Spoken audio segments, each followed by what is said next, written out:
आज पवित्र भूमि श्री अरविंद शक्तिपीठ भंजनगर उपस्थित होता समस्त दिव्य आत्मा मान मो हृदय प्रणाम जनाऊँगी।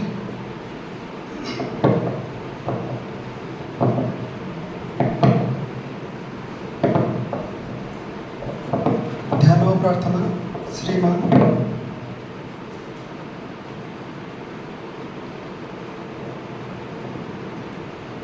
केतेक व्यक्ति सेमानक आत्मा को केतेके सेमानक जीवन को केतेके सेमानक कर्म को एवं केतेके सेमानक अर्थ को भगवान निकट में अर्पण करती।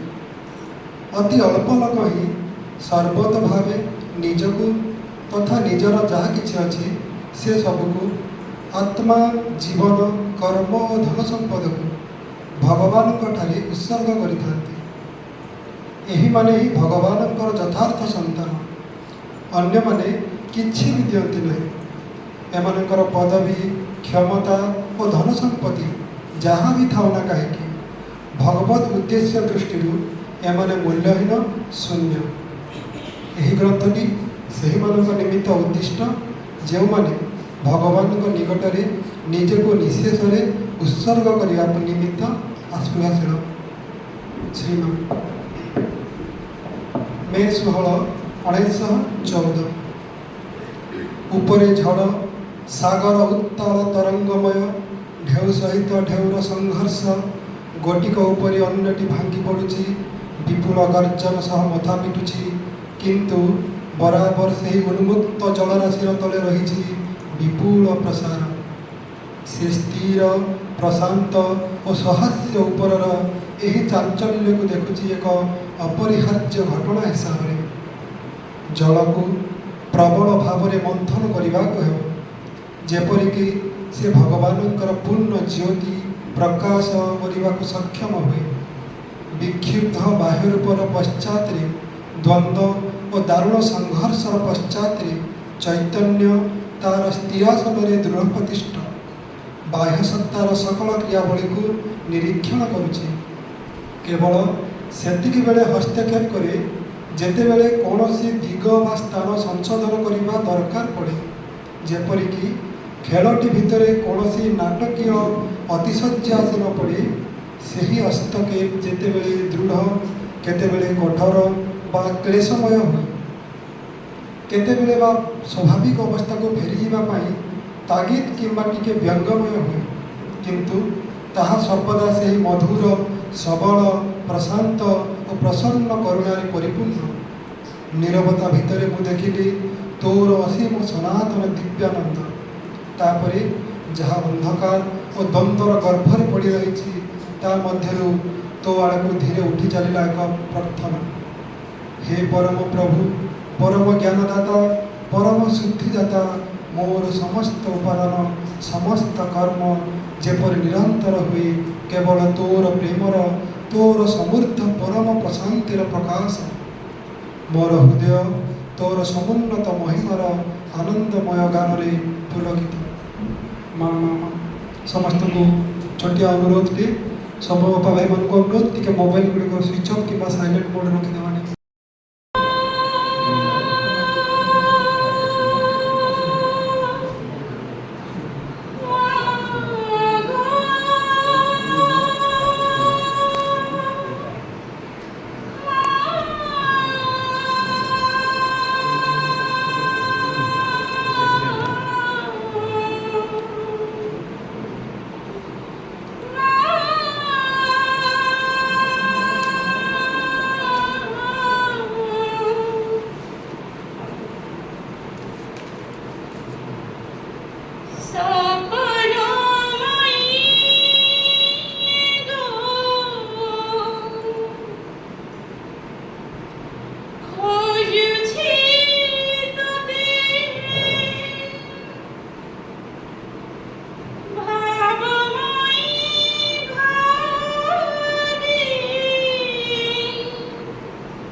उपस्थित समस्त मातृ सन्तान एवं समस्त अंतरे अवस्थित दिव्यों को आंतरिक प्रणाम।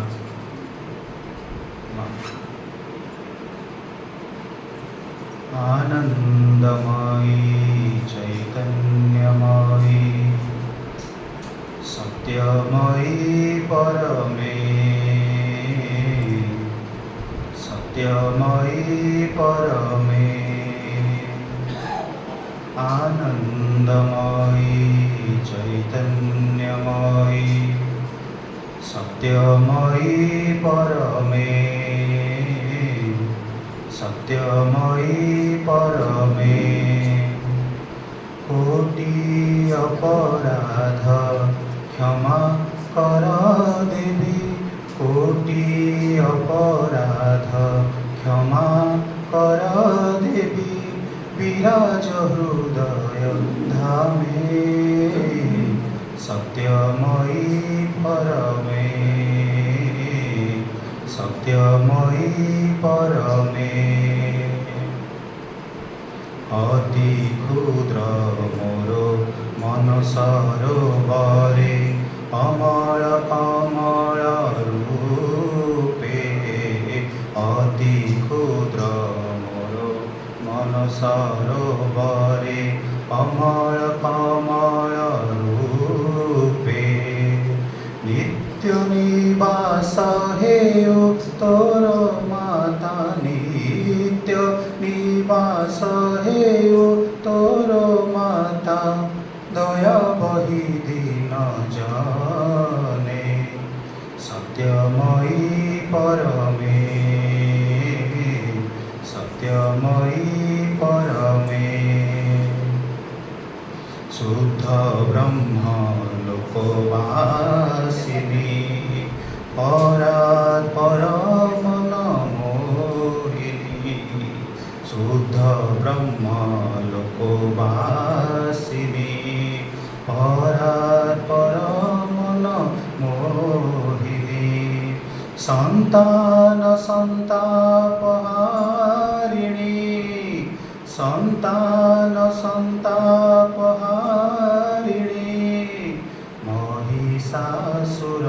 महिषासुरमर्दिनी महिषासुरमर्दिनी काम क्रोध दर्पदारिणी अमृत कुंभ वाहिनी काम क्रोध दर्पदारिणी अमृत कुंभ वाहिनी अज्ञानतिमिरनाशिनी अज्ञानतिमिरनाशिनी चैतन्यालोकदायिनी चैतन्यालोकदायिनी आनंदमयी चैतन्यमयी सत्यमयी परमे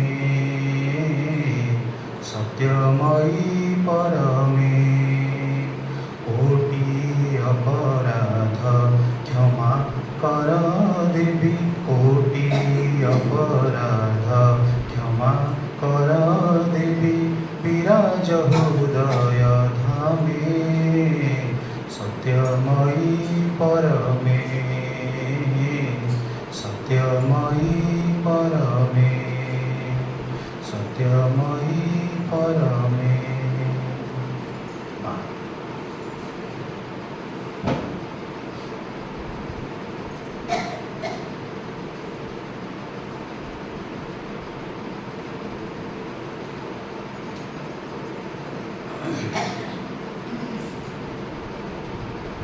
द्रौपदीଙ୍କର गोटे मेसेज रु आरंभ करने चाहिए पाठचक्र भूमिका।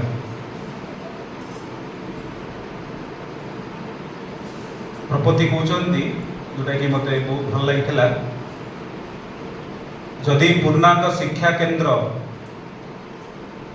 मन देख शुणा जदि पूर्णांग शिक्षा केंद्र कौन सी स्थान रही किंतु से स्थान रे ताहार कौन सी प्रभाव अनुभूत हेउना तेबे से ही पूर्णांग शिक्षा केंद्र किछि त्रुटि रही तार पश्चात रे पाठचक्र सुदृढ़ संगठन नाही। क्लियर बुझी होछि जदि शिक्षा केंद्र अच्छी आउ तार प्रभाव नाही तार कारण होछि पाठचक्र से भाया सुदृढ़ संगठन टे नाही। तापर कहते आम्भे माने एक कथा बराबर दर्शाई आसीचु जे जो शिक्षा केंद्र पृष्ठभूमि रे एक सुदृढ़ स्थायी पाठचक्र नाही सेठारे शिक्षा केंद्र कार्यक्रम जेपरी शिक्षा केंद्र कार्यक्रम सेपरी उत्साहजनक और जीवंत नुहे। जदि अनुष्ठान पछरे पाठचक्र संगठन सेतिकी दृढ़ नाही सेठी प्रपोज जी कहते जे ता पछरे जो कार्यक्रम गुड़ा होथुबो से अनुष्ठान रे सेटा सेमिति उत्साहजनक जीवंत लागिबो नाही।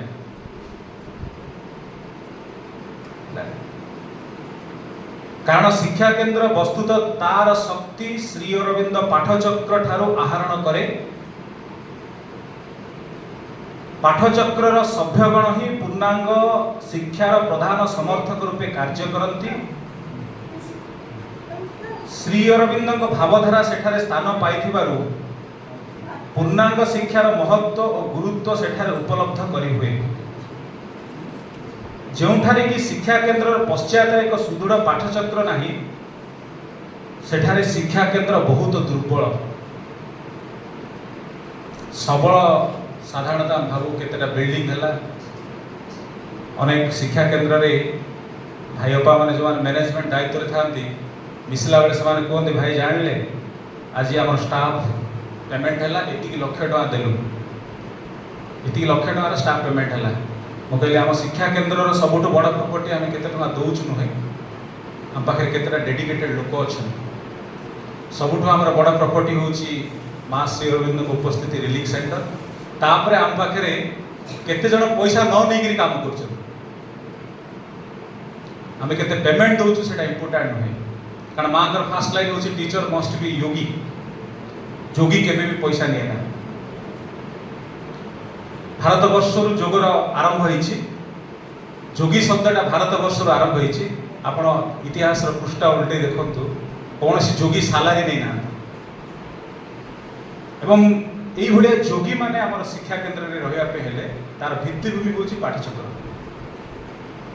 तेणु ये बारंबार गोटे माने कंटिन्यूअसली प्रपोज जी से कथा कहते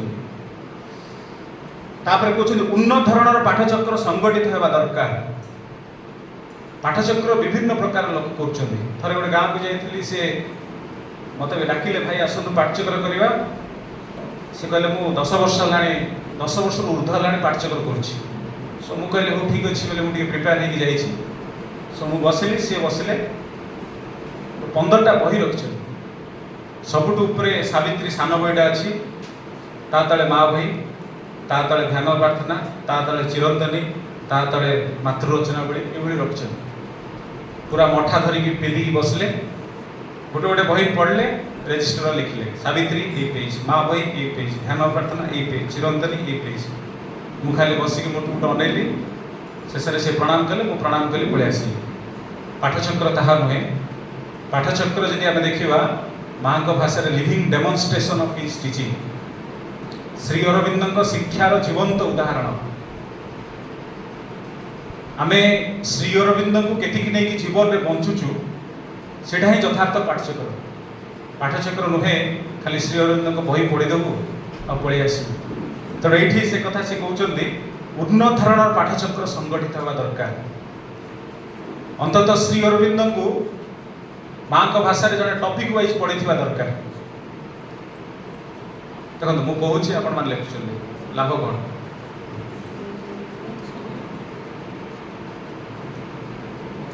ଉନ୍ନତ ଧରଣର ପାଠଚକ୍ର ଅର୍ଥ ହେଉଛି ଯେ ଜଣେ ଶ୍ରୀ ଅରବିନ୍ଦଙ୍କୁ ମା କହିଲେ ଶ୍ରୀ ଅରବିନ୍ଦ ସବୁବେଳେ ଗୋଟେ ଜାଗାରେ ଗୋଟେ କଥା କହିଥିବେ, ତାର ଓଲଟା ଜାଗାରେ ଆଉ ଗୋଟେ କଥାଟା କହିଥିବେ। ଶ୍ରୀ ଅରବିନ୍ଦ ଥେସିସ୍ ଦେଇଛନ୍ତି, ଆଣ୍ଟିଥେସିସ୍ ଦେଇଛନ୍ତି, ପୁଣି ତାକୁ ସିନ୍ଥେସାଇଜ ବି କରିଛନ୍ତି। ତେଣୁ ଥେସିସ୍, ଆଣ୍ଟିଥେସିସ୍, ସିନ୍ଥେସିସ୍ ଏ ସବୁ ଗୁଡ଼ାକ ଶ୍ରୀ ଅରବିନ୍ଦଙ୍କ କଥା ଜଣେ ବୁଝିକି ବା ବୁଝିବା ପାଇଁ ଚେଷ୍ଟା କରିବ, ଜୀବନରେ ପ୍ରୟୋଗ କରିବ, ତାପରେ ଯାଇକି ପାଠଚକ୍ର କରିବା ପାଇଁ ଚେଷ୍ଟା କରିବ। ତିନିଟା ଯାକ କଥା ପାରାଲାଲି ଚାଲିଥିବ। ତେଣୁ ଏଠି ସେ କହୁଛନ୍ତି ଉନ୍ନତ ଧରଣର ପାଠଚକ୍ର ସଂଗଠିତ ହେବା ଦରକାର। ଯେ ପର୍ଯ୍ୟନ୍ତ ପୂର୍ଣ୍ଣାଙ୍ଗ ଶିକ୍ଷା କେନ୍ଦ୍ରର ଶିକ୍ଷକ, କର୍ମକର୍ତ୍ତା, ପରିଚାଳକ ଗଣ ଶ୍ରୀ ଅରବିନ୍ଦଙ୍କ ପ୍ରଦର୍ଶିତ ଯୋଗଭିତ୍ତିକ ଜୀବନଧାରା ପ୍ରତି ସଚେତନ ଓ ଆଗ୍ରହୀ ନ ହୋଇଛନ୍ତି, ସେତେଦିନ ପର୍ଯ୍ୟନ୍ତ ଶିକ୍ଷା କେନ୍ଦ୍ରର ଉନ୍ନତି ସମ୍ଭବ ହେବ ନାହିଁ। ଯୋଉଦିନ ପର୍ଯ୍ୟନ୍ତ ଶିକ୍ଷକ, ଏଠି କହୁଛନ୍ତି କର୍ମକର୍ତ୍ତା, ମାନେ ସେଠି ପ୍ରିନ୍ସିପାଲ ସେକ୍ରେଟାରୀ ବି ଆସୁଛନ୍ତି, ପରିଚାଳକ ଗଣ ଶ୍ରୀ ଅରବିନ୍ଦଙ୍କ ପ୍ରଦର୍ଶିତ ଯୋଗଭିତ୍ତିକ ଜୀବନଧାରା ପ୍ରତି ସଚେତନ ଓ ଆଗ୍ରହୀ ନ ହୋଇଛନ୍ତି, ସେତେଦିନ ପର୍ଯ୍ୟନ୍ତ ଶିକ୍ଷା କେନ୍ଦ୍ରର ଉନ୍ନତି ସମ୍ଭବ ହେବ ନାହିଁ। ସେଥିପାଇଁ ପାଠଚକ୍ର ସଂଗଠିତ ଭାବେ କାର୍ଯ୍ୟ କରିବା ଉଚିତ। ତେଣୁ ଏଇ କଥାରୁ ଆମେ ବୁଝିପାରୁଥିବା ଯେ ଶ୍ରୀ ଅରବିନ୍ଦ ଶିକ୍ଷା କେନ୍ଦ୍ର ପାଇଁ ପାଠଚକ୍ରର ଭୂମିକା କେତେ। ଯେତେବେଳେ 1972ରେ ଶ୍ରୀ ଅରବିନ୍ଦଙ୍କ ସେଣ୍ଟେନାରୀ ହେଲା, ମା ସେତେବେଳେ କହିଲେ ଯେତେ ପାରୁଛ ଶ୍ରୀ ଅରବିନ୍ଦଙ୍କ ମେସେଜ ସ୍ପ୍ରେଡ କର। ତା ପୂର୍ବରୁ ସେଭଳିଆ ସ୍ପ୍ରେଡ ପ୍ରୋଗ୍ରାମ ନଥିଲା। ଥରେ ଆମେ ବିହାର ଯାଇଥିଲୁ, ବିହାରର ଗୋଟେ ଜାଗାରେ ସେ କହିଲେ ସେତେବେଳେ ମା ଥାଆନ୍ତି ସ୍ୱଦେହରେ, ମାଙ୍କୁ ଦର୍ଶନ କଲେ, ଦର୍ଶନ କରିକି ଆସିଲା ପରେ ସେ ତାଙ୍କ ନିଜ ଅନୁଭବଟା କହୁଥାନ୍ତି। ସେ ଯେତେବେଳେ ଦର୍ଶନ କରିକି ଆସିଛନ୍ତି, ଆସିକି ପାଠଚକ୍ର ଆରମ୍ଭ କଲେ ଏବଂ ପାଠଚକ୍ର ଆରମ୍ଭ କଲା ପରେ ତାଙ୍କର ପରିବେଶ ଭିତରେ ଏମିତି ଡିଜାଷ୍ଟର ସବୁ ହେଲା, ଭୟଙ୍କର ଅବସ୍ଥା ସବୁ, ସେଟା ପୁଣି ସେ ମାଙ୍କୁ ଲେଖିଲେ। ସେ ମାଙ୍କୁ ଯେତେବେଳେ ଲେଖିଛନ୍ତି, ମା କହିଲେ ଇମିଡିଏଟଲି ସେ ପାଠଚକ୍ର ବନ୍ଦ କର। ବୋଧହୁଏ 1960 ବେଳର କଥା, 1960 ଟାଇମ୍।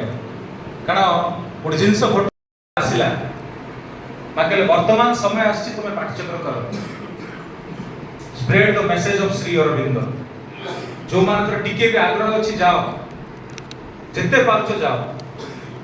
କାରଣ ଆମ ଭାରତ ବର୍ଷକୁ ଯଦି ସଂଗଠିତ କରିବାର ଅଛି, କରପସନରୁ ଉଠେଇବାର ଅଛି, ତାହେଲେ ଆଉ କିଛି ନାହିଁ ବାଟ। ସେଟା ହଉଛି କେବଳ ଶ୍ରୀ ଅରବିନ୍ଦଙ୍କ ମେସେଜ ସ୍ପ୍ରେଡ କର। ଦଲାଇ ଲାମା ଥରେ ମାଙ୍କ ପାଖକୁ ଆସିଲେ, ମା ସ୍ୱଦେହରେ ଥାଆନ୍ତି। ଦଲାଇ ଲାମା ଆସିକି ମାଙ୍କୁ ପଚାରୁଛନ୍ତି, ମା ତିବ୍ବତ ବହୁତ କରପ୍ଟେଡ ହେଇଯାଇଛି, ତିବ୍ବତରେ ପୁରା କରପସନ ବୁଡ଼ିକି ରହିଛି, ତାର ସମାଧାନ କ'ଣ? ତ ସେଇଠି ମା କହିଲେ, ମା ବି ସେମ୍ କଥା କହିଲେ, ତିବ୍ବତ ଯାଅ, spread the message of Shri Aurobindo. ଆଚ୍ଛା, ଯଦି ତିବ୍ବତ ବିଷୟରେ ମା କହୁଛନ୍ତି ଏଇଭଳିଆ କଥା, ଭାରତ ବିଷୟରେ ତ ନ୍ୟାଚୁରାଲି, କାରଣ ମା କହୁଛନ୍ତି ବର୍ତ୍ତମାନ ଯୋଉ ସମୟ ଆସିଛି, ଗଭର୍ଣ୍ଣମେଣ୍ଟ ରହିବ କିନ୍ତୁ ପଲିଟିକାଲ ପାର୍ଟି ସବୁ ରହିବେନି। ମା କହୁଛନ୍ତି, ଆଉ ଥରେ କହୁଛି, ଗଭର୍ଣ୍ଣମେଣ୍ଟ ରହିବ, ପଲିଟିକାଲ ପାର୍ଟି ରହିବେନି। କାରଣ ମା କହୁଛନ୍ତି ପଲିଟିକାଲ ପାର୍ଟି ସବୁ ହଉଛନ୍ତି ନେରୋ ବକ୍ସ, ସବୁ ଗୋଟେ ସଂକୀର୍ଣ୍ଣ ବାକ୍ସ ଭିତରେ ସବୁ ବାନ୍ଧି ହେଇକି ରହିଛନ୍ତି। ତେଣୁ ଭବିଷ୍ୟତର ଯୋଉ ପଲିଟିକ୍ସ ଆସିବ, ମା କହିଲେ ଏମିତି ଗୋଟେ ଗ୍ରୁପ ଆସିବେ, ଦେ will beyond politics, beyond party. ସେମାନେ କୌଣସି ପାର୍ଟିର ଅଧୀନ ହେବେନି, ସେମାନେ କେବଳ ଭାରତର ଅଗ୍ରଗତି ପାଇଁ କାମ କରିବେ ଏବଂ ତାକୁ ନେଇକିରି ଗଭର୍ଣ୍ଣମେଣ୍ଟ ତିଆରି ହେବ। ଏବଂ ସେ କଥା ସବୁ, ସେ ଭିଜନ ସବୁ ମା କହୁଛନ୍ତି ଶ୍ରୀ ଅରବିନ୍ଦଙ୍କ ପାଖରେ ଅଛି। ତେଣୁ ମା କହୁଛନ୍ତି ତୁମମାନେ ପଢ଼, ନିଜେ ଅର୍ଗାନାଇଜ ହୁଅ, ପୁରା ଅର୍ଗାନାଇଜ ହେଇକି ଯେତେ ପାରୁଛ ତୁମେ ସ୍ପ୍ରେଡ କର, ଯେତେ ପାରୁଛ। କାରଣ ଯେତେ ତୁମେ ଶ୍ରୀ ଅରବିନ୍ଦଙ୍କ ମେସେଜ ସ୍ପ୍ରେଡ କରିବ, ଭାରତ ତାର ଉତ୍ଥାନ ହେବାର ରାସ୍ତା ମିଳିବ ତାକୁ। ନହେଲେ ମା କହୁଛନ୍ତି ଆଉ କୌଣସି ରାସ୍ତା ନାହିଁ ଯେ ଭାରତକୁ ଏ କର୍ଦ୍ଦମ ଭିତରୁ ତୁମେ ଉଠେଇ ପାରିବ। तो प्रश्न उठुची पाठ्यचक्र आम करूँ केमी पाठ्यचक्र दीटा धारा हुए गोटे हूँ आम जो मैंने माँ को बहुत दिन है जानलु गभीर को गलु आम मैंने बसवा आहुरी गभीर रु गभीर कथा सब आलोचना करवा किए लाइफ डिवाइन पढ़ू कि किए टॉपिक नौ कि किए को बही नहीं पढ़ो आउ गोटे हूँ गाँव को जीवाक पड़ो जो लोक मैंने जो स्तर अच्छा से स्तर में पहुँचा पड़ो थे माँ को जड़े पचारे माँ वर्तमान परिस्थिति में आम कर्तव्य कौन सर्वोच्च कर्तव्य कौन माँ चार्टा कथा कहले प्रथम कथा कहले साधना करी ऊर्ध्व को उठीज ऊर्ध्वतर शक्ति पाइबा उठीज फास्ट स्टेप द्वितीय स्टेप हूँ जो ऊर्ध्व को जीव से शक्ति तुम भर ओह्ल आसो धारण कर कारण ऊर्ध्व को उठा जी कष्ट शक्ति ओह्लैब धारण करवा आहरी से कष्ट जमती भगीरथ तपस्या कले गंगा अवतरण किंतु गंगा पचार मुझे जे मत से धर किए द्वितीय तपस्या थिला शिव को तपस्या कले प्रसन्न कले कौन हो जानी तेणु तुम्हें ऊर्ध्व को जीव पुणी ऊर्ध्व से आध्यात्मिक शक्ति तुम भर बोलेब द्वितीय स्टेप तृतीय स्टेप माँ कहले जो शक्ति तुम भर ओह्लैला लोक मैंने जो स्तर में अच्छा से मेंटालिटी को सुट कला बेले जाकि कह मु गाँव में जाकि सावित्री लाइफ डिवाइन एवं कह तार किसी माने ना से कौ स्तर में अच्छा मत खोजा पड़ो मत से एकात्म होगा पड़ो से लेवल कथा मत कह पड़ो जदि यंग पिला माने लेवल कह पड़ो घरणी मैंने लेवल कह पड़ो कृषक मैंने स्तर में जाकि मत कह पड़ो यही जिनसा मत खोजा पड़ो तापर चतुर्थ कथा माँ कहले तुम एमती गोटे जगह नब जगह नहीं कि गोटे परिवेश एवं देव शिशु माने सन्स ऑफ गॉड देव शिशु माने सब पृथ्वी पृष्ठ को ओह्ल लाइन से लिखते से लाइन में ओह्ल से तथाकथित जो परिवेश तथाकथित जो समाज अच्छी श्वासरुद्ध कला भाया लगुच तेणु से गोटे परिवेश दरकार जोटी से देव शिशु मैंने रही पारे जोटा को आम आश्रम कहूँ नस्टिक सोसाइटी कहूँ जहाँ भी आम कहीपर तेणु ये हूँ श्री अरविंद पाठचक्र वर्तमान भूमिका जे आम जदि चाहूँ आम शिक्षा केन्द्र सुदृढ़ हो ताहले प्रथम आवश्यकता हूँ आम के पाठचक्र करवा आम सब बीए बीडी एमए एमईडी सब खोजुचु सीटी खोजुचु किंतु माँ कहते जोगी दरकार एवं जोगी माने केवल पाठचक्र द्वारा ही जोगी बाहर आ कि ना और मन पड़े आम ये तो ओडिशा रे पाठचक्र कथा आम किसी बुझीपार बिहार गोटे जगार आम था निराकार भाई सहित जाइए भारत टूर रे गोटे मास थी से कहते पाठचक्र कर से पाठचक्र विषय किसी जानी ना से पचारे पाठचक्र केमती कर सो से घड़ई भाई को उदाहरण भाई दौले मन पड़ुची घड़ई भाई को किए किए जानी पाठचक्र कर शैली पूरा स्वतंत्र थे गोटे गाँव को गले पाठचक्र करने जे आम पाठचक्र कर जन घर को गले से पाठचक्र फाटचक्र कौन कौच बोली आपको टाण टाण नहीं बस रे बसईदे सीधा रागिकी बस रे बसईदे सी किसी खराब भावना सी कहते हाँ प्रथम प्रथम ये हम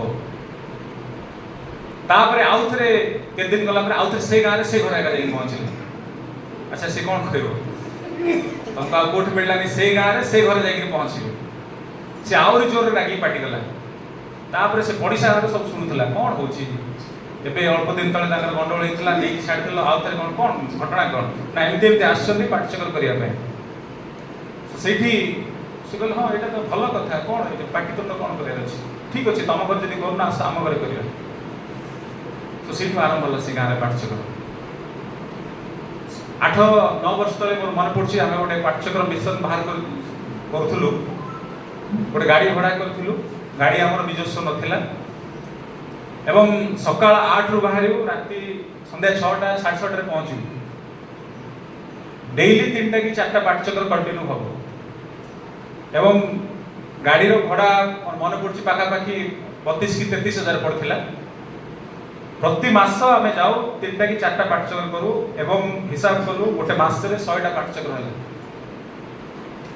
एवं अतिमान शक्ति जो रेट रे वर्तमान काम करुच्ची आम समस्त गोटे अनुभव है आम गोटे गाँव को जाऊ गाड़ीटा जोट रखू खोजिया पड़े ना गाड़ीटा जो रखू ता घर को जीवु आगे आसचु आम एमती पाठचक्र को सागे सागे वेलकम करते कहीं भी नाई करना तेणु आमर गाँ स्तर हो सहर स्तर हो कि आंतर्जातिक स्तर हो वर्तमान जो आवश्यक spread the message of Shri Aurobindo कारण श्री अरविंद मेसेज केवल मेसेज नुहे पछरे प्रचंड शक्ति अच्छी एवं से शक्ति को धरिकी मुझे जन को जी मत भी से शक्तिशाली हबार अच्छी मत भी से साधना करा पड़ो तेणु मु भावुँ आम शिक्षा केन्द्र भित्तिभूमि जिते यहाँ हो सेते भल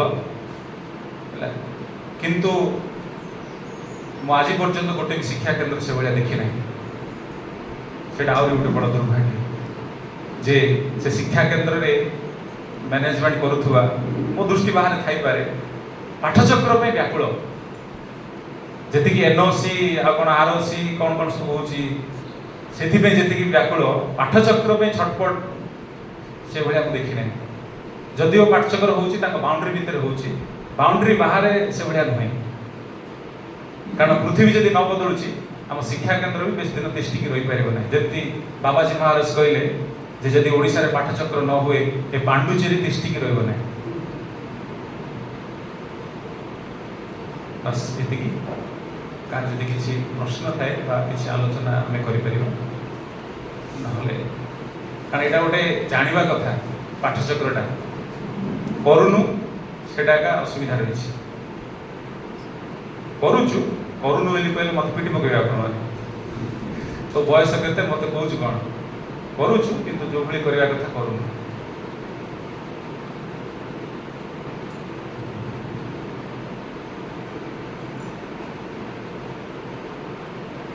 किसी यदि प्रश्न थाए आम नहीं पार ना रखिए।